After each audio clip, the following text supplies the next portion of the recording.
Bos, di Jogja warung sate itu banyak. Tapi yang bikin orang rela datang jauh-jauh bukan jumlah menunya, melainkan satu hal sederhana, apa yang tidak bisa ditemukan di tempat lain. Dan Sate Mas Fuid memilih jalan itu. Bukan jadi warung sate serba ada, tapi jadi warung sate dengan identitas yang jelas. Halo bos, saya Fuid Setiadi, owner dari Sate Mas Fuid.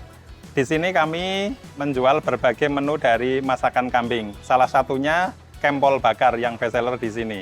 Penasaran? Tetap di Cuan Bos.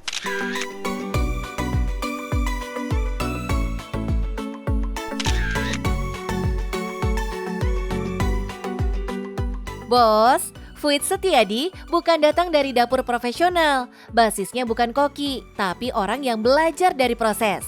Dari coba-coba dan belajar sendiri, sampai paham satu hal penting dalam bisnis kuliner. Kalau mau bertahan, nggak cukup cuma enak. Harus punya alasan kenapa orang pilih kita. Kalau dari awal kebetulan ini kita buka pas pandemi, pas COVID-19. Karena pada waktu COVID itu banyak orang yang mencari untuk imun tubuh, akhirnya saya putuskan untuk membuka warung sate kambing. Kalau dulu awal coba-coba itu saya belajar dari YouTube. Kita buka-buka YouTube, cara bakar kambing, terus cara usaha sate kayak gitu. Itu awalnya. Dari proses belajar itu, Fuid nggak langsung memperbanyak menu. Justru kebalikannya bos, doi mengerucutkan pilihan menu. Kita punya bestsellernya itu kempol bakar dan kelatak kebul, Mbak. Jadi bedanya itu kalau yang warung sate-sate yang lain itu kita punya paha kambing utuh. Kalau dalam bahasa Jawa itu kempol. Jadi paha kambing utuh yang dibakar, terus sama kelatak yang pakai hot plate. Karena bentuknya pakai hot plate kan panas itu, kemebul bahasa Jawanya itu seperti itu. Jadi saya namai kelatak kebul. Kempol bakar yang jadi andalan ini adalah paha kambing utuh yang disajikan sebagai satu potongan. Lihat ukurannya aja, apalagi yang baru dibakar, jelas bikin ngiler pelanggan nih bos. Gak heran, pelanggan Sate Mas Fuid sudah ramai datang sebelum jam buka demi menu satu ini. Cara masaknya mungkin beda sama yang lain karena kita masaknya itu hampir 8 jam. Dari proses marinasi, tapi untuk masaknya itu sekitar 10 menit. Jadi marinasinya itu dari pagi, itu baru nanti dimasak sekitar 8 jam.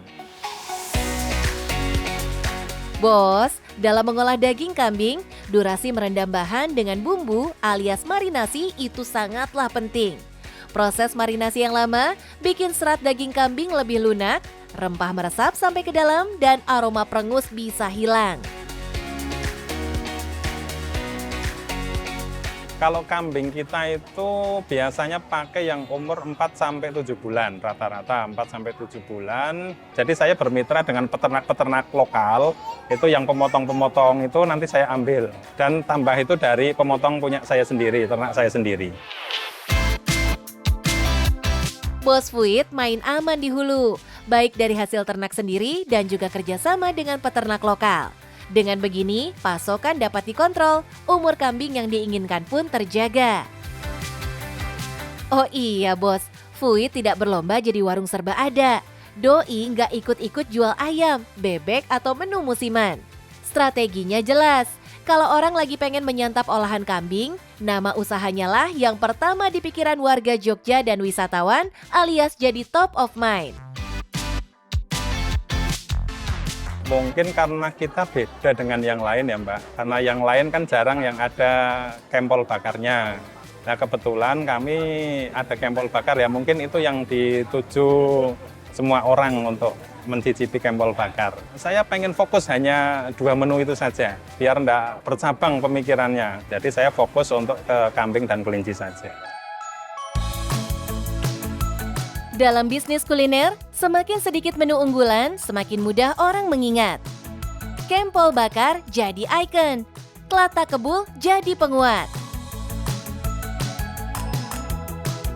Dan ketika identitas sudah terbentuk, promosi terbaiknya adalah cerita dari mulut ke mulut. Kalau setiap hari enggak mesti tergantung ramenya ya Mbak. Tapi kalau kita paha kambing rata-rata bisa 100 sampai 200 per hari untuk pahanya. Kalau omsetnya ya alhamdulillah Mbak, cukup buat kebutuhan sehari-hari. Bos, dengan penjualan paha kambing di kisaran 100 sampai 200 porsi per hari dan harga kempol bakar di angka 180.000 per porsi, dari menu ini saja potensi omset hariannya sudah di kisaran belasan juta rupiah. Belum ditambah menu sate kambing reguler, kelatak kebul, dan menu pendamping lainnya. Model bisnisnya jelas bos, bukan main di margin kecil yang ramai, tapi di produk besar dengan nilai tinggi. Tapi bos, harga tinggi nggak akan jalan kalau nggak didukung rasa dan porsi. Kalau kita harga termurah itu ada gulai jeroan, itu harganya 15.000. Untuk sate kambingnya itu kita ada 5 tusuk, itu 27.000 harganya. Untuk kempol bakar ini harganya 180.000. Ini beratnya sekilo, hampir 1 kilo. Nah, terus untuk kelatak kebul kita ada 6 tusuk pakai jeruji, ini juga beratnya hampir 4 ton. Daging ini harganya 79.000. Struktur harga di warung sate ini bertingkat. Ada menu ramah untuk semua kalangan dan ada menu icon untuk pengalaman makan. Dari gulai jerawan belasan ribu sampai kempol bakar yang nyaris sekilo daging. Ini bukan soal mahal atau murah, tapi soal memberi pilihan sesuai tujuan konsumen. Dan ketika musim libur datang, model bisnis seperti ini punya keuntungan sendiri. Alhamdulillah kita ada peningkatan dari segi penjualan karena banyak yang berlibur ke Jogja mungkin. Ya ada kenaikan mungkin bisa 20-30% omsetnya dari hari-hari biasa. Tuh bos, 20-30%. Angka yang lumayan untuk bisa panen cuan di libur Nataru lalu. Dan hasil ini bukan datang tiba-tiba ya bos. Semua karena kejelian memilih produk jualan dan konsisten membangun identitas brand.